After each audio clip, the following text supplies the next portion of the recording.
Saúdo a igreja com a paz do Senhor, agradecendo a Deus por mais esta oportunidade que Ele nos dá de estudarmos juntos a lição da Escola Bíblica Dominical.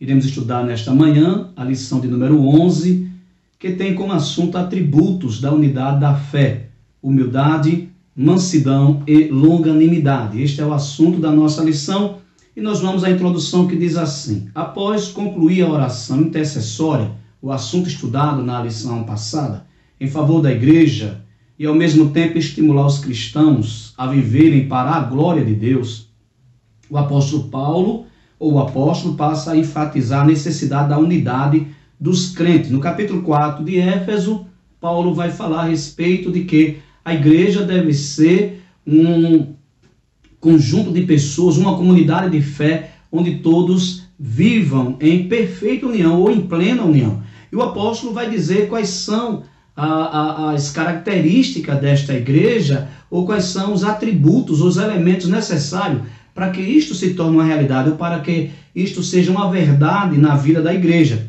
Assim, nesta lição, estudaremos as virtudes fundamentais, ou os atributos, que são a humildade, mansidão e longanimidade, que levam a igreja a viver uma perfeita unidade conforme a palavra de Deus.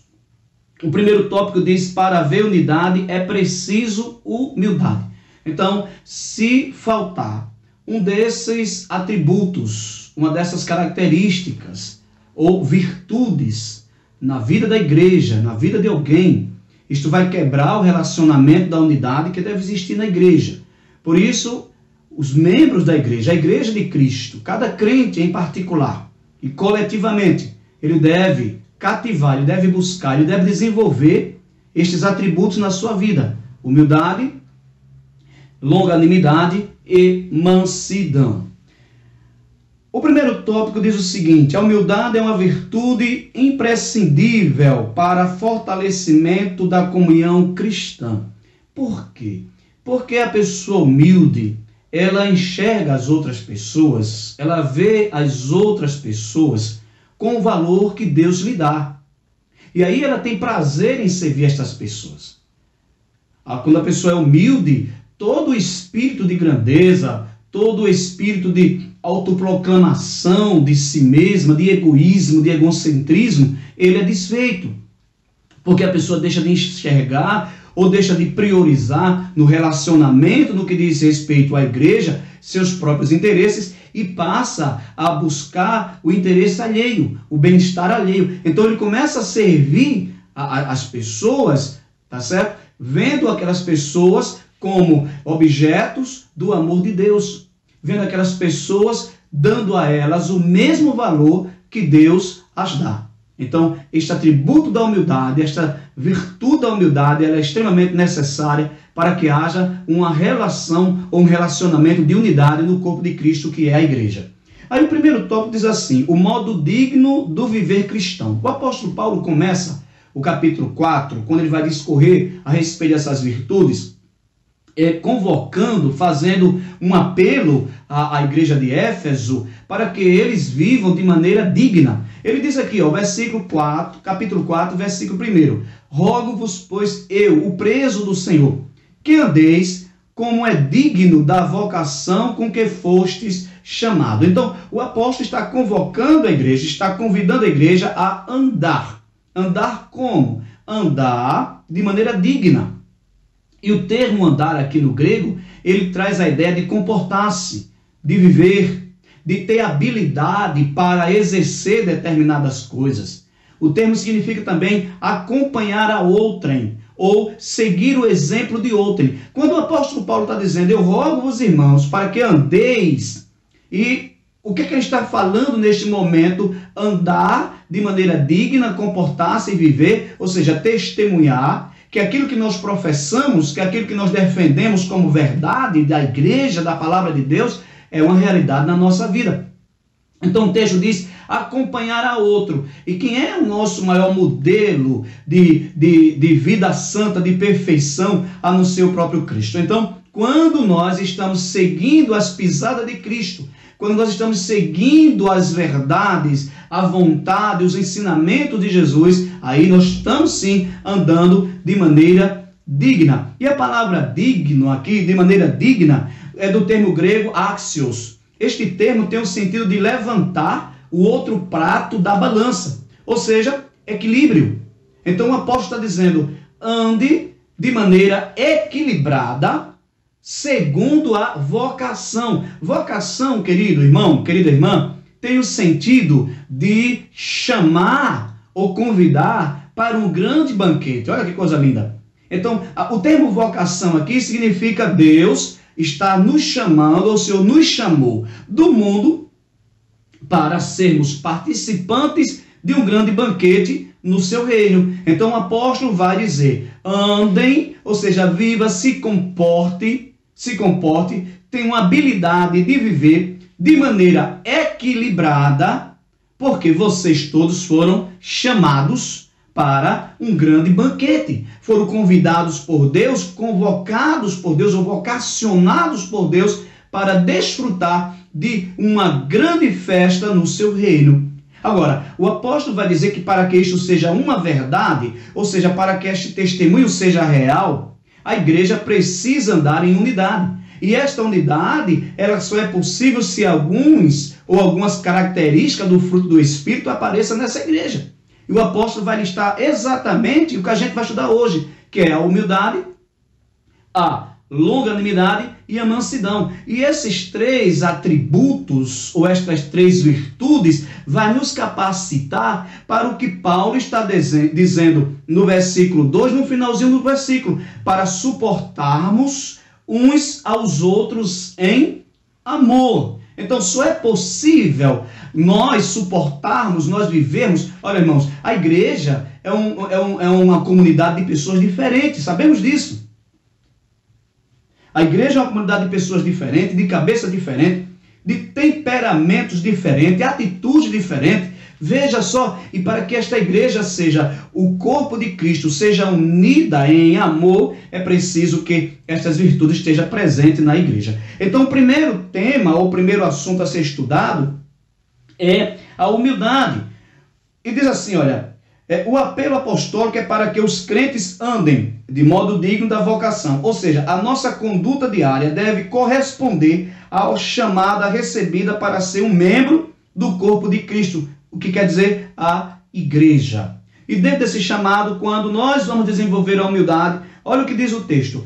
Para os povos pagãos, a humildade não era uma virtude, pelo contrário, era considerada uma atitude negativa, fraqueza de caráter e falta de amor próprio. Esta é a visão do mundo. No entanto, na vida de Cristo, é que a humildade aparece como virtude, pois ele não teve por usurpação ser igual a Deus, mas aniquilou-se a si mesmo, tomando a forma de servo, conforme está na carta de Paulo aos Filipenses, capítulo 2, versículos 6 e 7. O escritor está colocando Jesus, muito acertadamente, como o maior exemplo desta humildade que o crente deve seguir. O texto de Paulo diz que Cristo não teve por usurpação ser igual a Deus, ou seja, ele não considerou isto, ele não se apegou a isto, mas ele esvaziou-se a si mesmo. Lembrando que Cristo não se esvazia da sua divindade, porque ele nunca deixou de ser Deus, mas ele se esvazia da sua glória. Para quê? Para vir tomar a forma de humanos, a nossa forma, a sua forma.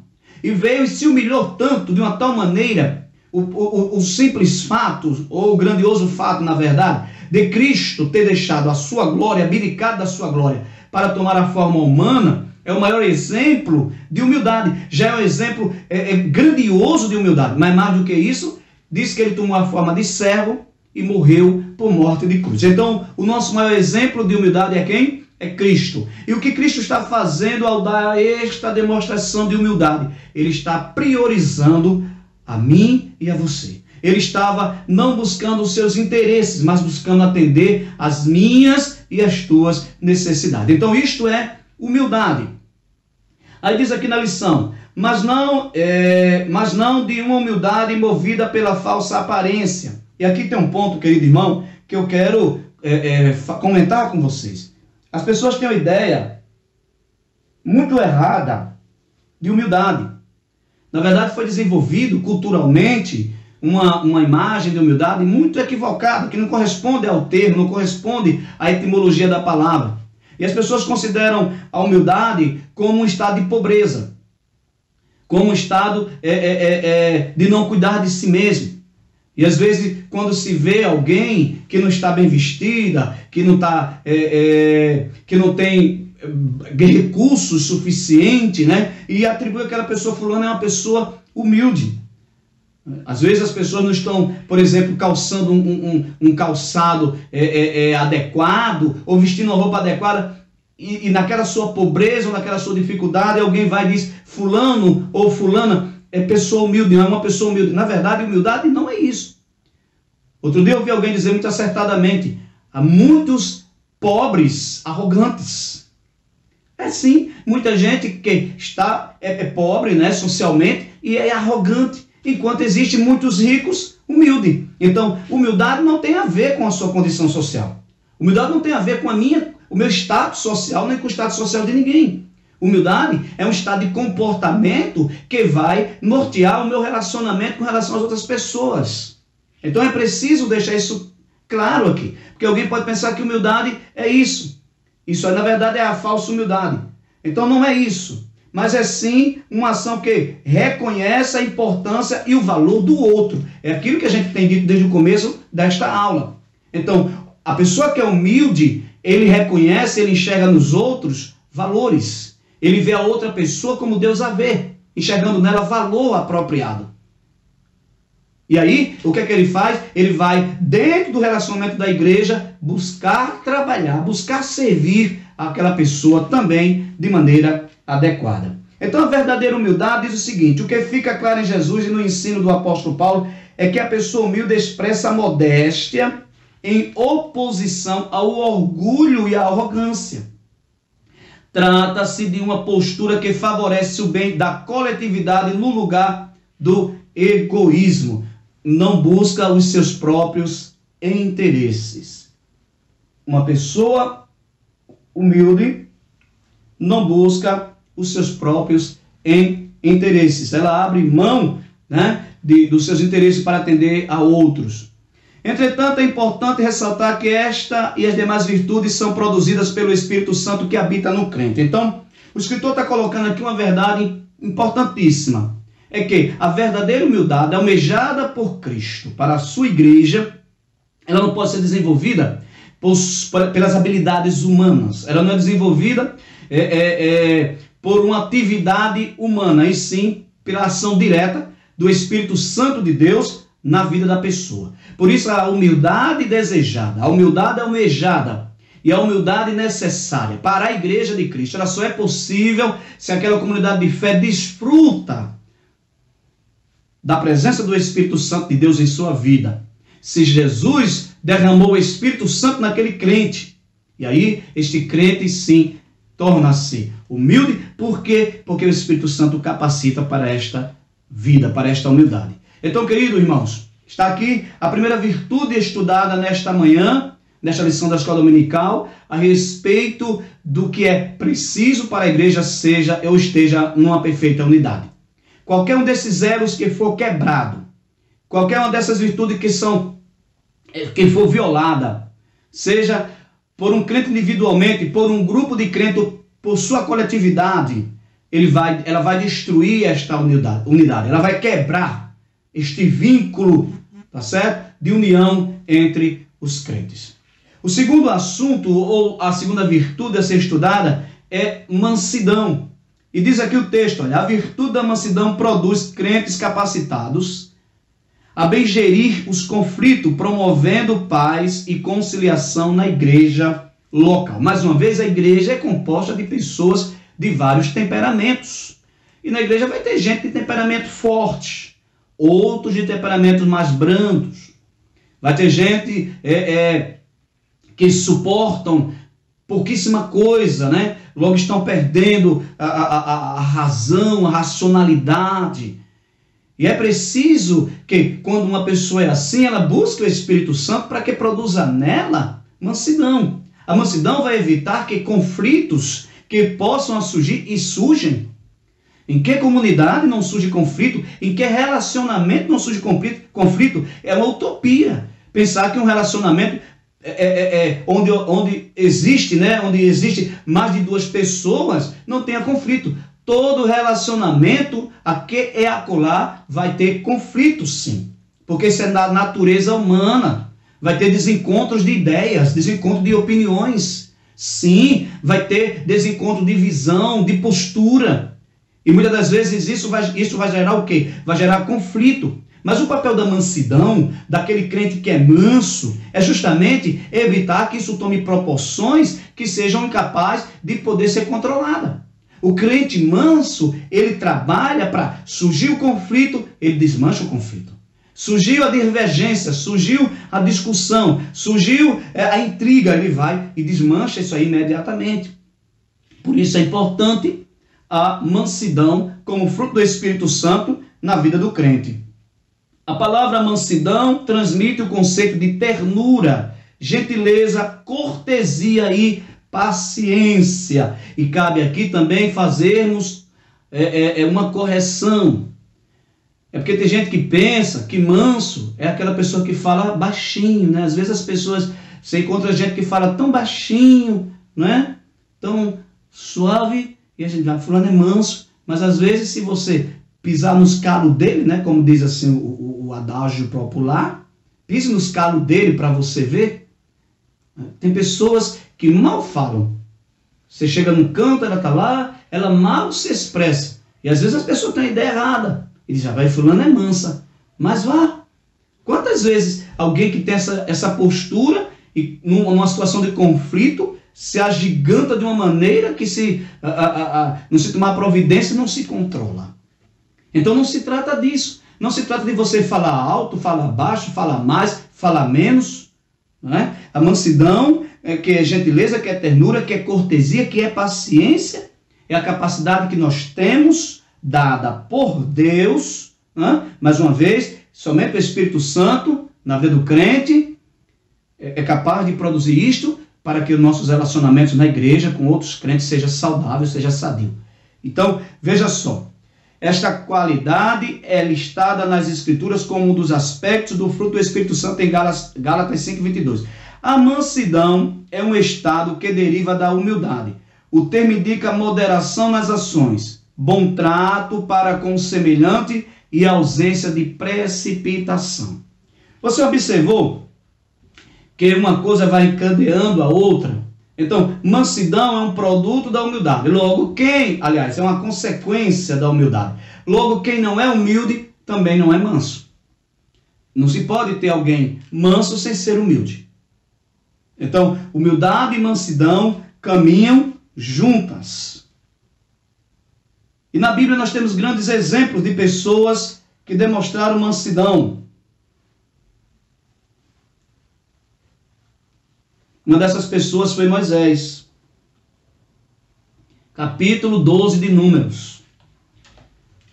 Está escrito lá que Miriam levantou uma contenda, né?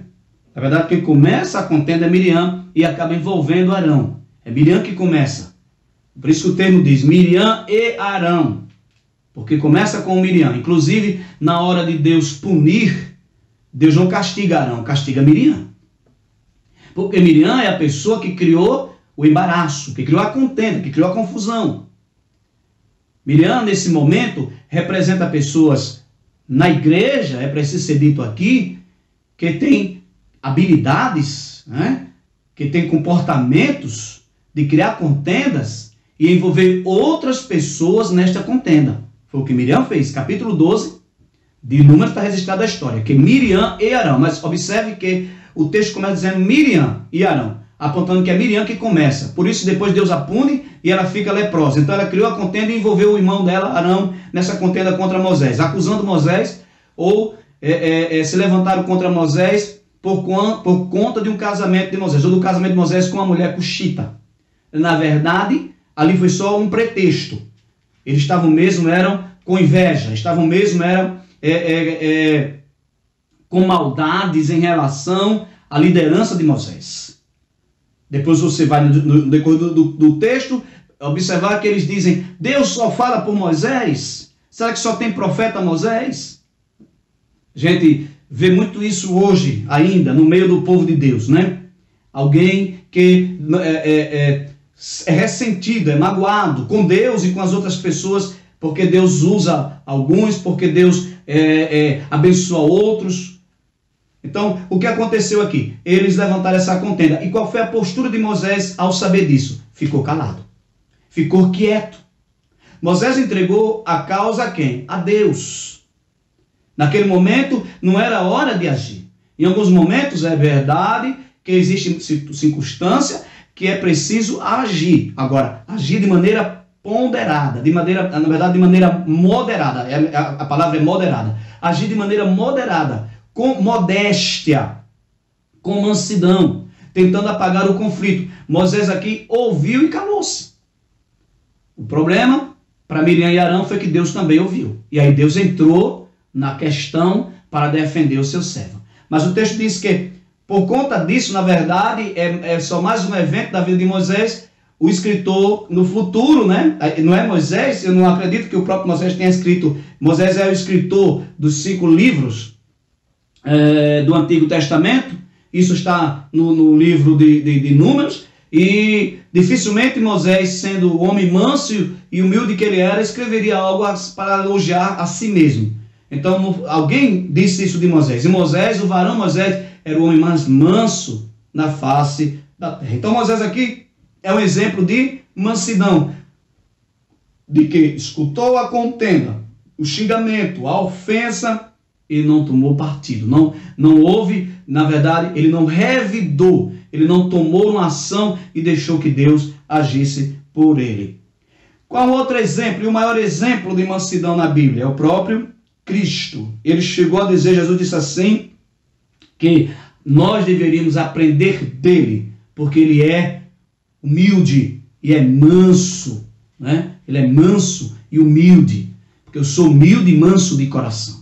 Então, essas virtudes em Cristo. Quantas vezes, na vida terrena de Jesus, ele foi afrontado, ele foi desafiado, criticado, zombado, tantas as coisas, e ele teve o comportamento de mansidão, de gentileza, de suavidade, de equilíbrio na hora de se falar, na hora de se responder, na hora de agir. Cristo é o exemplo máximo de mansidão, assim como de humildade também. É o exemplo máximo. Mesmo nas suas últimas horas, diante do julgamento, ouvindo acusações falsas ou falsas acusações. Pilatos, que estava ouvindo aquelas acusações que os sinédrios, os fariseus, escribas e os anciões do povo judeu faziam contra Jesus naquela noite de quinta-feira, né, na madrugada da sexta, quando estava Cristo para ser condenado e crucificado. Pilatos pergunta, você não vai responder nada? Ou seja, você não vai se defender? Você não vai se defender? E Jesus está ali manso, cumprindo a sua missão. Logicamente, há momentos que é preciso falar. Há momentos que é preciso, sim, se defender. Logicamente. Agora, priorizando sempre a modéstia e o comportamento cristão. A verdadeira mansidão. Pessoas com essas virtudes são disciplinadas e capacitadas a perseverar na perseguição, conforme Romanos 12 a 14. Não revidam os maus tratos sofridos, não se apressam a emitir juízo. Não cedem às provocações, nem dão espaço para ressentimentos. Essa virtude não significa fraqueza, escute, ou inferioridade. Pelo contrário, indica um mais seguro controle emocional. Assim, mansidão trata da submissão do homem para com Deus e sua palavra. Mansidão não é também covardia. Mansidão não é omissão, não. Mas é a capacidade de agir em momentos conflitantes, em situações de guerra, em situações de conflito, de xingamento, de perseguição, de calúnia, agir de maneira equilibrada, de maneira modesta, de maneira suave, de maneira gentil. Então, para que fique isso claro aqui, porque algumas pessoas podem pensar que mansidão é o ato de se omitir, é o ato simplesmente de ignorar absolutamente tudo. Não, de maneira nenhuma.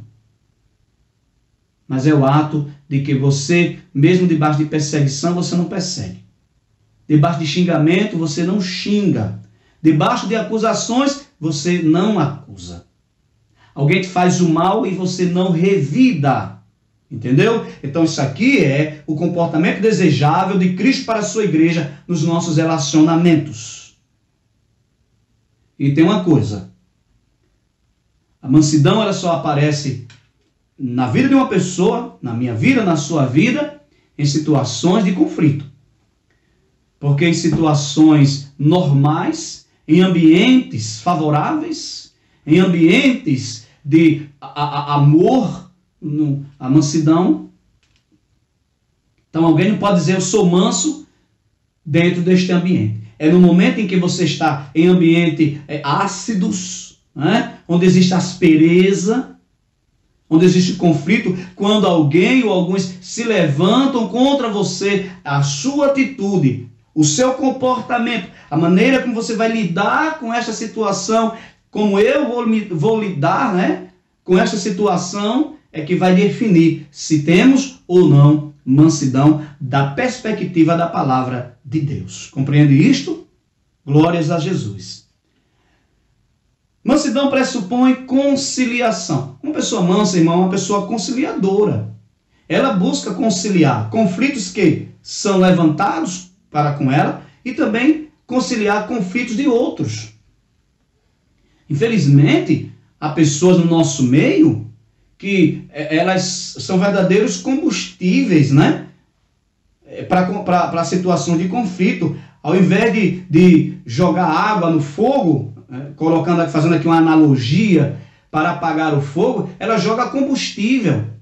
Há pessoas que quando sabem que existe conflito entre uma pessoa e outra, ao invés dela ser a pessoa que apazigua, né, o mediador da paz, aquela pessoa que vai fazer a conciliação, não, ela vai para uma das partes e começa a instigar, com palavras, com opiniões, com conselhos, com orientações. Se fosse eu, fazia assim, se fosse eu, fazia assado.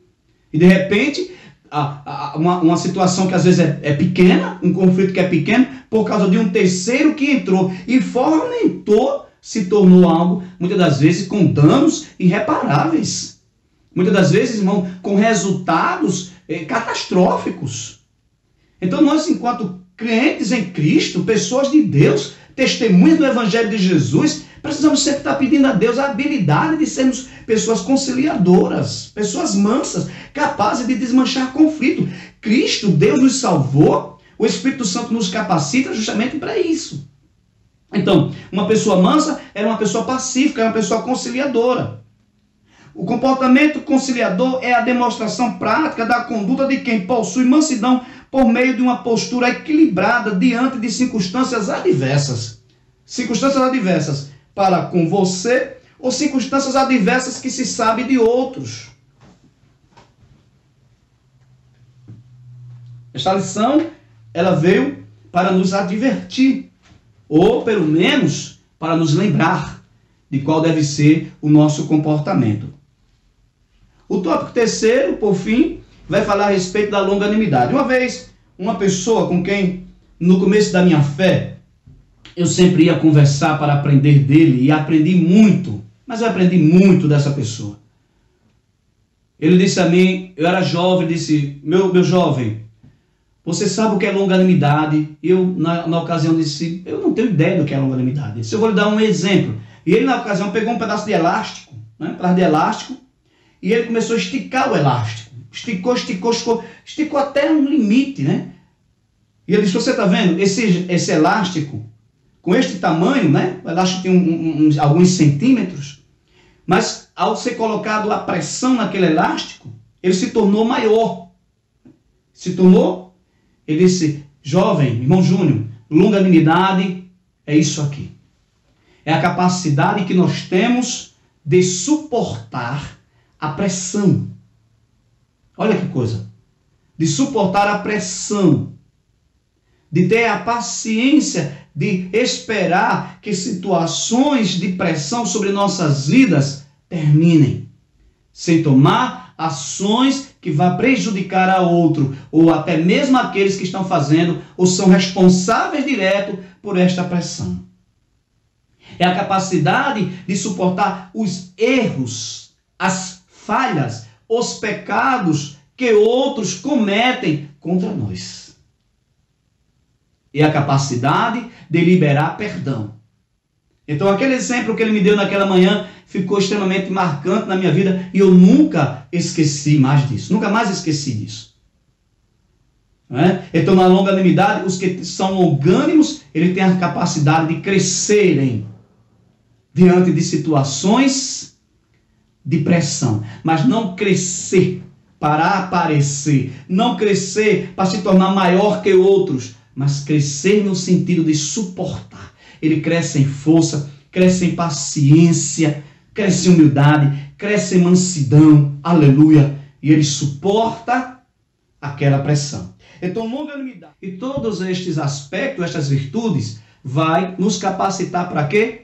O que o apóstolo vai dizer no final do versículo 2 do capítulo 4. Suportando-vos uns aos outros em amor. Por quê? Porque apesar de sermos salvos, termos sido chamados por Cristo para fazer parte do seu corpo místico, que é a igreja, mesmo assim, existe em nós falhas, erros, existe em nós, queridos irmãos, fraquezas, que muitas das vezes vão aparecer neste convívio. Por isso nós precisamos destes atributos, destas virtudes, para podermos viver esta unidade da igreja, e isso nos capacita a suportar uns aos outros, a entender uns aos outros. E quando isso acontece, a nossa capacidade de liberar perdão é extremamente grande. A expressão indica que, infelizmente, teremos de enfrentar excessos cometidos em nosso meio, como as provocações alheias e atitudes carnais. Mas quando isto acontece, quando isto surge, os crentes mansos, humildes e longânimos logo terão capacidade de vencer e aquela situação será sanada e o amor de Deus, o amor derramado pelo Espírito Santo de Deus é vivenciado outra vez na vida do povo de Deus, em nossas vidas. Querido, que assunto maravilhoso. E aí, o perdão é a premissa do amor, porque nós estamos capacitados para perdoar aqueles que se levantam porventura ou que fazem algo que vai nos ferir, nos magoar. A conclusão dessa lição diz assim: vimos o convite de Paulo aos crentes para um viver digno de uma perfeita unidade. Para garanti-la, mostramos que algumas virtudes são essenciais. A humildade, que fortalece a unidade. A mansidão, que evita ou que vence os conflitos. A longanimidade, que suporta os erros alheios. Quando os crentes vivem essas virtudes, as dissensões desaparecem e o nome de Jesus Cristo é glorificado. Então, que Cristo, aleluia, me ajude a você, ajude a nós, sua igreja, a cada dia mais desenvolvermos estas virtudes, vivenciarmos estas virtudes e que cada um de nós busque viver estas virtudes no nosso relacionamento enquanto igreja uns com os outros. Deus abençoe você que veio à Escola Dominical, que está assistindo à Escola Dominical nesta manhã através da mídia social. Abençoe sua família, encha sua vida de paz e de prosperidade em nome de Jesus. Amém.